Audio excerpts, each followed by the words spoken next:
Welcome दोस्तों, आज है 9 जनवरी 2024 मंगलवार का दिन। आज के मुख्य समाचार, बड़ी खबरें, देश और दुनिया का ताजा अपडेट लेकर हाजिर हो गए हैं। बहुत ही महत्वपूर्ण और काम की ताजा खबरों का अपडेट आपको मिलने वाला है और बहुत मजा भी आने वाला है। वीडियो को आप पूरा ध्यान से आखिर तक जरूर देखते रहिएगा। मंगलवार का दिन और बजरंगबली के नाम से शुरुआत करते हैं खबरों की पहली बड़ी खबर। मालदीव की खबरों से शुरुआत करते हैं। भारत और मालदीव के बीच राजनयिक विवाद सोमवार यानी 8 जनवरी को भी जारी रहा और इसी बीच मालदीव के राजदूत को भारत ने तलब किया। भारत की ताकत देखिए, चीन पहुंचते ही मालदीव के राष्ट्रपति की क्लास लग गई। ड्रैगन ने कहा कि इंडिया का सम्मान करते हैं, यानी भारत के साथ विवादों के बीच चाइना पहुंचे मालदीव के राष्ट्रपति को चीनी मीडिया का भी सामना करना पड़ा। चीनी मीडिया ने लिखा कि चीन मालदीव और भारत के बीच मैत्रीपूर्ण और सहयोगात्मक संबंधों का सम्मान करता है। मालदीव पर बॉयकॉट की मार भारी पड़ रही है। 8,000 होटल बुकिंग और 2300 फ्लाइट टिकट भी कैंसिल होने का दावा किया जा रहा है। 25 दिन में और कितना बुरा हाल होगा आप सोच सकते हैं। भारत से बड़ी संख्या में लोग मालदीव छुट्टियां मनाने जाते हैं और हालिया जो विवाद हुआ है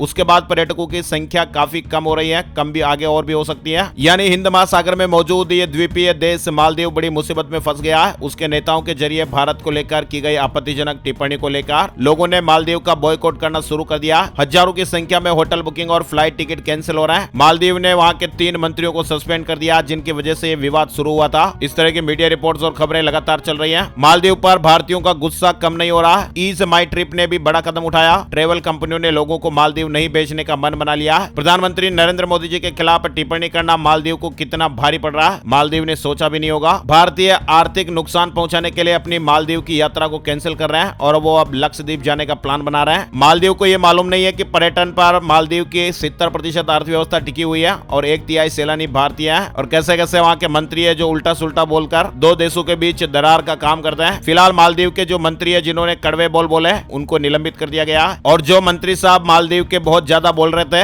उनका तो ट्विटर अकाउंट ही उन्होंने डिलीट कर दिया या डीएक्टिवेट कर दिया। क्या मालदीव के लिए फ्लाइट से बंद हो रही है? सरकार ने जवाब दिया और कहा कि सरकार ने एयरलाइंस को अब तक कोई कार्रवाई करने के लिए ऐसा नहीं कहा है। और हाँ, मालदीव विवाद के बीच भारत के समर्थन में इजराइल उतर आया है। लक्षद्वीप की फोटो शेयर कर एक बात कही है, आपको भी बताते हैं। इजराइल ने कहा कि वो समुद्र के पानी को पीने योग्य बनाने के लिए एक प्रोजेक्ट पर काम करने के लिए तैयार है। हाँ ना दोस्तों, और आगे बढ़ते हैं। बड़ी खबर, दुनिया देखेगी भारत की ताकत। अहमदाबाद में पीएम मोदी और यूएई के राष्ट्रपति एक साथ भव्य रोड शो करेंगे। भारत और संयुक्त अरब अमीरात के बीच दोस्ती की झलक वाइब्रेंट गुजरात समिट के दौरान भी देखने को मिलने वाली है। 9 जनवरी को यूएई के प्रेसिडेंट शेख मोहम्मद बिन जायद अल नहयान भारत दौरे पर अहमदाबाद पहुंच रहे हैं और रोड शो में भी शामिल होंगे। कच्चे तेल को लेकर दोस्तों एक बड़ी खबर आ रही है। भारत को 26 कुएं मिले, उत्पादन शुरू हो गया। Oil and natural gas corporation यानी ओएनजीसी ने बंगाल की खाड़ी में कृष्णा गोदावरी बेसिन में अपनी बहुप्रतीक्षित प्रमुख गहरे समुद्र परियोजना से तेल उत्पादन शुरू कर दिया। पेट्रोलियम मंत्री हरदीप सिंह पुरी जी ने सोशल मीडिया मंच एक्स पर इस ब्लॉक से उत्पादन शुरू होने की घोषणा की है। ये हम सभी दोस्तों के लिए खुशखबरी है। भारत में नया तेल भंडार और कच्चे तेल के आयात पर निर्भरता कम होगी। शेख हसीना लगातार चौथी बार बांग्लादेश की प्रधानमंत्री बनेंगी। अवामी लीग ने 300 में से 204 सीटें जीत ली है। भारत, चीन और रूस ने बधाई दी है। बांग्लादेश की जो मौजूदा पीएम शेख हसीना जी है वो लगातार चौथी बार प्रधानमंत्री पद पर वहां पर काबिज होने जा रही है। रविवार 7 जनवरी को हुए आम चुनाव में हसीना की पार्टी अवामी लीग ने संसद की 300 में से 204 सीटें जीत ली है। हसीना ने लगातार 8वीं बार चुनाव जीता। पीएम मोदी जी ने शेख हसीना को फोन किया, बांग्लादेश चुनाव में इस ऐतिहासिक जीत पर बधाई दी है। और हाँ, अलर्ट करने वाली और सावधान कर देने वाली ये बड़ी खबर सामने आ रही है। जैसा कि आपको मालूम है, आजकल हमारे देश में हार्ट अटैक के जिस तरह से मामले आप देख रहे हैं, खबरों में सुन रहे हैं, अखबारों में पढ़ रहे हैं, वो बेहद ही चौंका देने वाले हैं। कोई डांस करते करते जा रहा है तो कोई रोड पर चलते चलते, कोई स्कूटी पर बैठे बैठे गुड़ जा रहा है और जान चली जा रही है, तो कोई स्कूल में पढ़ते पढ़ते, यानी छोटा हो या बड़ा, देश में हार्ट अटैक के मामले जो आ रहे हैं वो बेहद ही चौंकाने वाले हैं। क्यों बढ़ते जा रहे हैं इस तरह के हार्ट अटैक के मामले? बीएचयू वैज्ञानिकों ने इसकी वजह बताई है और कहा कि देश के 5% लोगों पर खतरा मंडरा रहा। बनारस हिंदू यूनिवर्सिटी के वैज्ञानिक के मुताबिक देश के 7 करोड़ लोगों पर हार्ट अटैक का खतरा मंडरा रहा। उन्होंने कहा कि कोविड-19 के अलावा एक जीन इसकी सबसे बड़ी वजह बन रहा है। आजकल जिस तरह से हार्ट अटैक से जुड़ी घटनाओं की तस्वीरें, खबरें हम सुन रहे हैं वो हमें चिंता में डाल रही है। यानी जो बातें हम कहते थे ना कि लाइफस्टाइल अच्छी रखिए, व्यायाम एक्सरसाइज कीजिए, और तो और कई ऐसे डॉक्टर महोदय हैं वो भी हार्ट अटैक से जा रहे हैं, तो वाकई में ये हैरान कर देने वाली है क्योंकि जितनी लाइफस्टाइल और दैनिक दिनचर्या उनकी है आम आदमी उतनी नहीं रख पाता। इसके बावजूद भी हार्ट अटैक के मामले आ रहे हैं और देश में लोगों की जानें जा रही हैं। बनारस हिंदू यूनिवर्सिटी के वैज्ञानिक प्रोफेसर ज्ञानेश्वर चौबे जी ने एबीपी लाइव से बातचीत में एक जानकारी दी और कहा कि जहां तक एक तरफ कोरोना की वजह से लोगों के फेफड़े प्रभावित हुए हैं, हार्ट में स्वेलिंग की वजह से हार्ट अटैक का खतरा बढ़ा,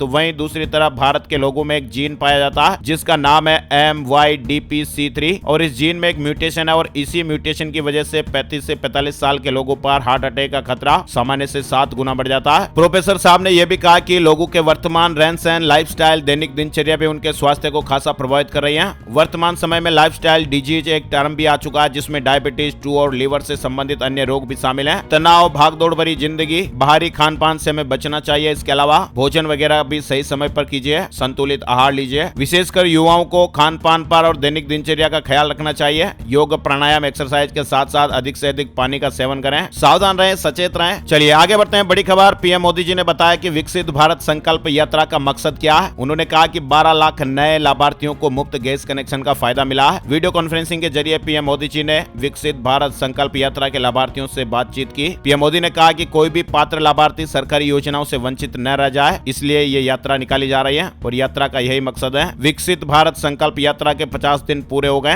11 करोड़ लोग इससे जुड़े हैं। सीट शेयरिंग को लेकर कांग्रेस और आम आदमी पार्टी की बैठक खत्म हो गई है। मुकुल वासनिक बोले, सीट बंटवारे पर फिर चर्चा होगी, हम साथ मिलकर चुनाव लड़ेंगे। हिमाचल प्रदेश में 10 दिन बर्फबारी के आसार नहीं बन रहे। बंगाल की खाड़ी में जो साइक्लोन है वो कमजोर कर रहा है वेस्टर्न डिस्टर्बेंस को। कोहरे का अलर्ट है, पर्यटन और बागवानी पर मार देखी जा रही है। फिलहाल हिमाचल प्रदेश में वेस्टर्न डिस्टर्बेंस बार बार कमजोर पड़ रहा है। पहाड़ों पर बारिश और बर्फबारी का पूर्वानुमान था मगर अब इसकी संभावनाएं बहुत कम रह गई हैं। बिल्किस मामले से जुड़ा अपडेट भी आया। 11 दोषी है वो फिर जेल जाएंगे। सुप्रीम कोर्ट के फैसले पर बिल्किस ने कहा, सीने से बोझ उतरा, मेरा नया साल शुरू हुआ। अयोध्या में रामोत्सव की शुरुआत हो गई है। 24 मार्च तक कार्यक्रम चलेंगे। देश और दुनिया के 35,000 कलाकार शामिल होंगे। राम मंदिर को लेकर पूरे देश में उत्साह नजर आ रहा है। अयोध्या में राम कथा पार्क में राम कथा शुरू होने जा रही है। 24 मार्च तक चलने वाले राम उत्सव में देश और दुनिया के 35,000 कलाकार शामिल होंगे। 22 जनवरी को अयोध्या में भगवान रामलला की प्राण प्रतिष्ठा होने जा रही है और इस मौके पर हमारे पूरे देश में उत्सव का माहौल बना हुआ है। अयोध्या से लेकर देश के कोने कोने से रामधुन सुनाई दे रही है। अयोध्या के लिए कई गुना महंगी हो गई फ्लाइट, 7वें आसमान पर पहुंच रहे हैं किराए। 22 जनवरी को जो राम मंदिर के उद्घाटन से पहले टूरिस्ट शहर में उमड़ने लगे हैं। होटल, ट्रेन और अब फ्लाइट के किराए भी बढ़ रहे हैं। 22 जनवरी को किन्नर समाज देश भर में दीपावली मनाएगा। मध्य प्रदेश से भी 10,000 लोग अयोध्या पहुंचेंगे। राम मंदिर प्राण प्रतिष्ठा के संबंध में श्री राम जन्मभूमि तीर्थ क्षेत्र ट्रस्ट के महासचिव चंपत राय ने भी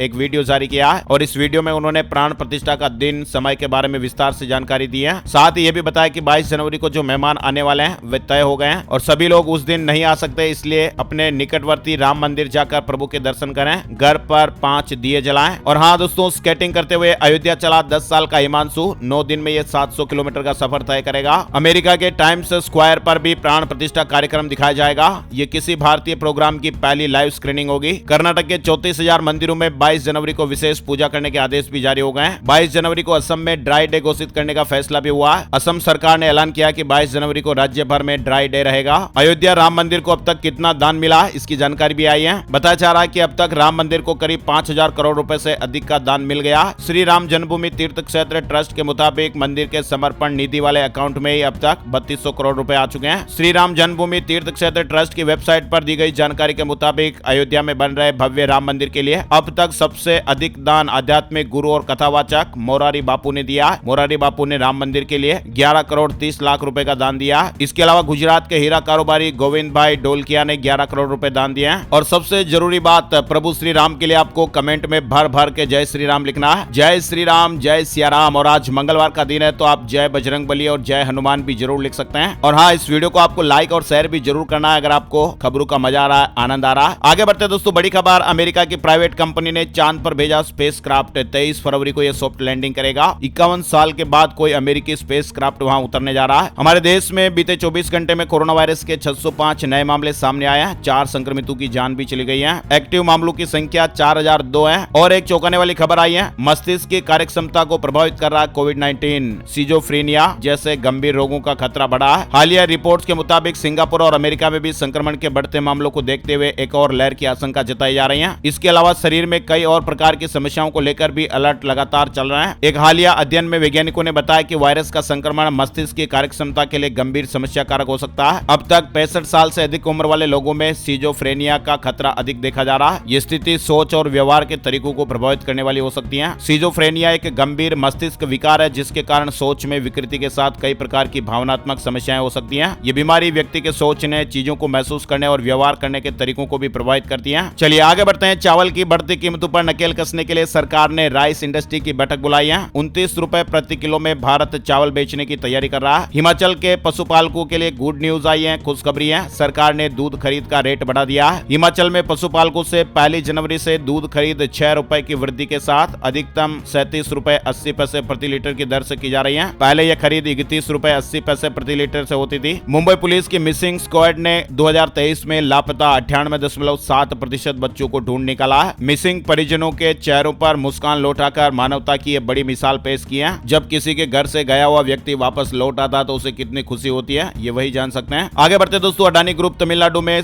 42,700 करोड़ रुपए से ज्यादा का निवेश करेगा। बिहार में पहली बार नया मंत्रालय बना, कैबिनेट ने वहां पर बड़ा फैसला लिया, लाखों युवाओं को फायदा मिलेगा। नीतीश कैबिनेट ने सोमवार को बड़ा फैसला लेते हुए खेल विभाग का अलग मंत्रालय बना दिया। इसके अलावा नीतीश सरकार ने मुखिया, सरपंच, आंगनबाड़ी सेविकाओं के मानदेय में भी बढ़ोतरी कर दी है। सोमवार को कैबिनेट की बैठक हुई जिसमें 19 एजेंडों पर मुहर लगी। बड़ा फैसला लेते हुए पंचायत स्तर के जनप्रतिनिधियों के मानदेय में बढ़ोतरी हो गई है।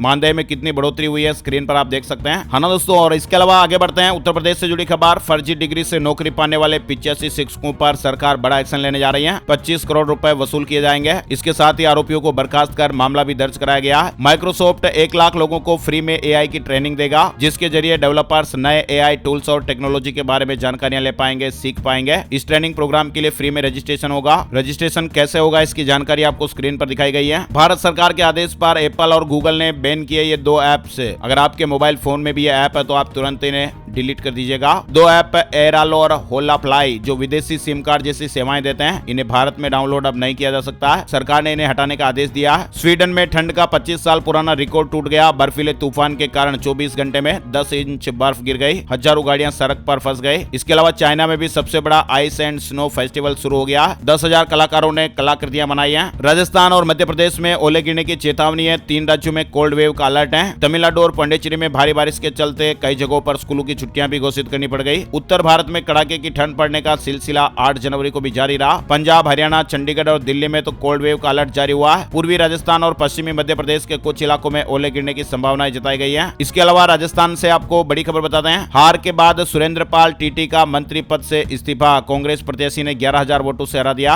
एमएलए चुने जाने से पहले ही इन्हें मंत्री बनाया गया था। सीएम भजनलाल शर्मा ने राज्यपाल कलराज मिश्र को टीटी का इस्तीफा भेज दिया, जिसे स्वीकार भी कर लिया गया है। अभी 7-8 दिन पहले उन्हें मंत्री बनाया गया था। राजस्थान के श्री करणपुर विधानसभा सीट से भाजपा प्रत्याशी और राज्य मंत्री स्वतंत्र प्रभार सुरेंद्र पाल सिंह टीटी को कांग्रेस के रुपिंदर सिंह कुंडर ने 11,283 वोटों से हराया। सोमवार को चुनाव के परिणाम जारी हुए थे। वहीं राजस्थान में शिक्षा मंत्री ने कहा कि ट्रांसफर और भर्तियों पर सीएम फैसला करेंगे। शिक्षा में संस्कारों को जोड़ने की कोशिश करेंगे। इंग्लिश मीडियम स्कूलों का भी रिव्यू किया जाएगा। पुरानी पेंशन बहाली के लिए शिक्षकों और कर्मचारियों की भूख हड़ताल। कहा कि सभी को करना होगा संघर्ष। 2024 में चूके तो बुढ़ापे की लाठी सरकार छीन लेगी। केंद्र और राज्य सरकारों के कर्मचारी संगठन पुरानी पेंशन बहाली की मांग को लेकर अनिश्चितकालीन हड़ताल पर जाने की तैयारी कर रहे हैं। इससे पहले सरकार को चेताने के लिए देश भर के सरकारी कर्मचारियों ने 8 जनवरी से 11 जनवरी तक रिले हंगर स्ट्राइक शुरू की है। ये जो खबर है वो दोस्तों बेहद ही चौंका देने वाली है, अलर्ट करने वाली है। सर्दी का टाइम और अगर आप भी हीटर वगैरह कमरे में चलाते हैं तो सावधान और अलर्ट हो जाइएगा। एक परिवार है जिनके घर पर रात भर हीटर चलता रहा। दम घुटने से 2 साल के बच्चे की जान चली गई। माता पिता और बहन की हालत गंभीर बताई जा रही है। यूपी मुजफ्फरनगर से जुड़ी ये खबर है। बंद कमरे में गैस हीटर के कारण यह हादसा हो गया। इसके अलावा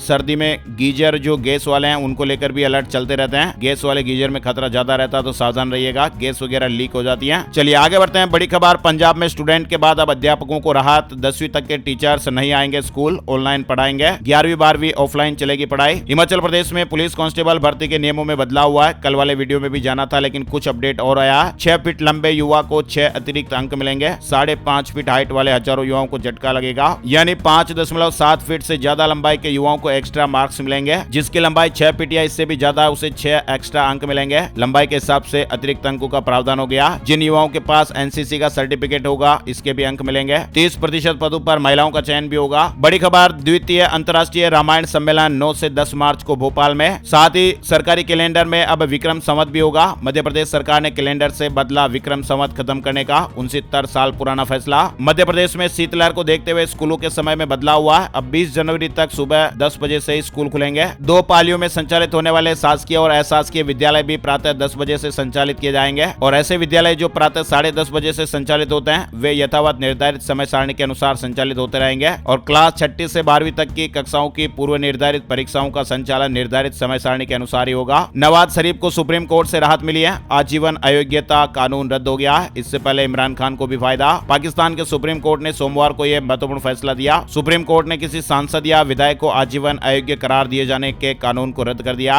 शमी इंग्लैंड के खिलाफ पहले 2 टेस्ट से बाहर। सूर्य कुमार हर्निया की सर्जरी के कारण मौजूद नहीं रहेंगे। बुलेट ट्रेन प्रोजेक्ट के लिए जमीन अधिग्रहण का काम पूरा हो गया। गुजरात से महाराष्ट्र में प्रोजेक्ट के सिविल कॉन्ट्रैक्ट भी दिए। भारत के बाद जर्मनी में किसान आंदोलन। किसानों ने सड़कों पर खाद फैलाई। टैक्स में दी जाने वाली छूट खत्म करने के फैसले से किसान भाई नाराज बताए जा रहे हैं। माइक्रोसॉफ्ट विंडोज के साथ अब नहीं मिलेगा वर्ड पैड। कंपनी 28 साल बाद एप्लीकेशन को हटा रही है। रीइंस्टॉल भी नहीं होगा। हिमाचल में 36 दिन गांव में दिखेगी कांग्रेस सरकार। जन जन तक पहुंचाएगी योजनाएं। चेन्नई में अगले हफ्ते रिलायंस डेटा सेंटर खोलने जा रही है। सुप्रीम कोर्ट ने सरकार को नोटिस जारी किया। ऑनलाइन गेमिंग कंपनियों पर 1.5 लाख करोड़ रुपए जीएसटी को लेकर जवाब मांगा। शेयर मार्केट न्यूज अपडेट में सेंसेक्स 670 अंक गिरकर 71,355 पर बंद हुआ। निफ्टी में भी 197 अंक की गिरावट रही। 21,513 के स्तर पर बंद हुआ। 30 शेयरों में से 24 में गिरावट और 6 में तेजी देखने को मिली। फ्लिपकार्ट 1500 एम्प्लॉयज की छटनी करेगी। वर्कफोर्स से ये कटौती कॉस्ट कंट्रोल स्ट्रेटेजी के तहत परफॉर्मेंस के आधार पर होगी। पीपीएफ सुकन्या अकाउंट में जमा करें मिनिमम अमाउंट। 31 मार्च तक ऐसा नहीं करने पर अकाउंट बंद हो सकता है। ओप्पो रेनो 11 स्मार्टफोन सीरीज 12 जनवरी को लॉन्च होगी। दिल्ली अधीनस्थ सेवा चयन बोर्ड ने 2354 पदों पर भर्ती निकाली है। 12वीं पास को मौका मिलेगा। दिल्ली पुलिस कांस्टेबल भर्ती परीक्षा की फाइनल आंसर की जारी हो गई है। स्कैम और साइबर क्राइम से बचने के लिए मैकेफी ने पेश किया नया एआई टूल। नकली आवाजों को भी पहचानेगा। पंजाब में रोडवेज कर्मचारी अगले महीने हड़ताल करेंगे। यह हड़ताल 3 दिवसीय होगी और इसका ऐलान सोमवार को किया गया। वहीं अब बसों में कर्मचारी जितनी सीट सिर्फ उतनी सवारियों को बिठाएंगे। ये नियम 23 जनवरी से लागू करेंगे। जम्मू कश्मीर और लद्दाख में बढ़ेंगी 4 एनसीसी यूनिट। रक्षा मंत्री राजनाथ सिंह ने प्रस्ताव को मंजूरी दे दी है। उड़ीसा का पुरी जगन्नाथ कॉरिडोर तैयार हो गया। 17 जनवरी को मुख्यमंत्री नवीन पटनायक उद्घाटन करेंगे। मुंबई में the hot of art exhibition का आयोजन हाल ही में किया गया था जो काफी लोकप्रिय रहा और उसी की तर्ज पर अब दिल्ली के प्रगति मैदान में भी द हार्ट ऑफ आर्ट का प्रदर्शन किया जा रहा है। यह आयोजन 19 से 21 जनवरी को प्रगति मैदान में किया जाएगा। देश भर से 300 से ज्यादा फाइन आर्टिस्ट, मूर्तिकार, मुरल आर्टिस्ट, फोटोग्राफर और डिजिटल आर्टिस्ट इसमें भाग ले रहे हैं। महाराष्ट्र में सीएम शिंदे के निर्देशों के बाद बीएमसी हुआ एक्टिव। अवैध पार्किंग हटाने का फैसला लिया गया। डीजीसीए ने पायलट की ड्यूटी टाइम से जुड़े नियमों में बदलाव किया। साप्ताहिक विश्राम अवधि बढ़कर अब 48 घंटे हो जाएगी। फ्लाइट क्रू को बड़ी राहत। ड्यूटी टाइम घटा और रेस्ट ज्यादा मिलेगा। हिमाचल प्रदेश से जुड़ी खबर है। राजीव गांधी स्वरोजगार स्टार्टअप योजना की अधिसूचना जारी। ई वाहन के लिए 18 से 23 साल के युवा कर सकते हैं आवेदन। अब पुणे की लोकसभा सीट पर नहीं होगा उपचुनाव। सुप्रीम कोर्ट ने पलटा बॉम्बे हाई कोर्ट का फैसला। सुप्रीम कोर्ट ने बॉम्बे हाई कोर्ट के पुणे लोकसभा सीट पर तुरंत उपचुनाव कराने के फैसले पर रोक लगाई है। युवा मामले और खेल मंत्रालय द्वारा राष्ट्रीय खेल प्रोत्साहन पुरस्कार 2023 की घोषणा की गई है। भारत के राष्ट्रपति 9 जनवरी 2024 को राष्ट्रपति भवन में एक समारोह में पुरस्कार सम्मानित करेंगे। 2 साल के स्पेशल बीएड कोर्स पर लगी रोक। 4 वर्षीय को ही मिलेगी मान्यता। दिव्यांग बच्चों को पढ़ाने के लिए चल रहे 2 साल के बीएड कोर्स की अवधि बढ़ाकर 4 साल कर दी गई है। भारत पुनर्वास परिषद ने नोटिस जारी करके बताया कि अब 4 साल के बीएड कोर्स को ही मान्यता मिलेगी। सोने चांदी की कीमतों को लेकर अपडेट जान लेते हैं। Gold price today, silver price today. 10 ग्राम सोना 62,317 रुपए पर रहा। 18 कैरेट सोने का भाव 46,738 रुपए प्रति 10 ग्राम पर। चांदी में मामूली तेजी देखने को मिली। 71,573 रुपए प्रति किलोग्राम पर रही। आज के मुख्य समाचार और ब्रेकिंग न्यूज अपडेट का अनुभव आपका कैसा रहा कमेंट करके जरूर बताइएगा। इस वीडियो में और क्या कमियां आपको लगी ये कमियां भी आप कमेंट करके जरूर बताइए ताकि आने वाले वीडियो में हम उन्हें अपडेट करेंगे। आपके प्यार और सपोर्ट के बिना हम आगे नहीं बढ़ सकते, इसलिए वीडियो को लाइक और शेयर आपको जरूर करना है। फेसबुक और व्हाट्सएप पर इस वीडियो को आप प्लीज जरूर शेयर किया कीजिएगा। फेसबुक और व्हाट्सएप पर शेयर करने में आप कंजूसी बिल्कुल भी मत करिएगा। आपका प्यार और स्नेह ऐसे ही बनाए रखिएगा। जल्दी मिलेंगे एक और नए टॉपिक और नए वीडियो के साथ। तब तक के लिए जय हिंद, जय भारत, वंदे मातरम।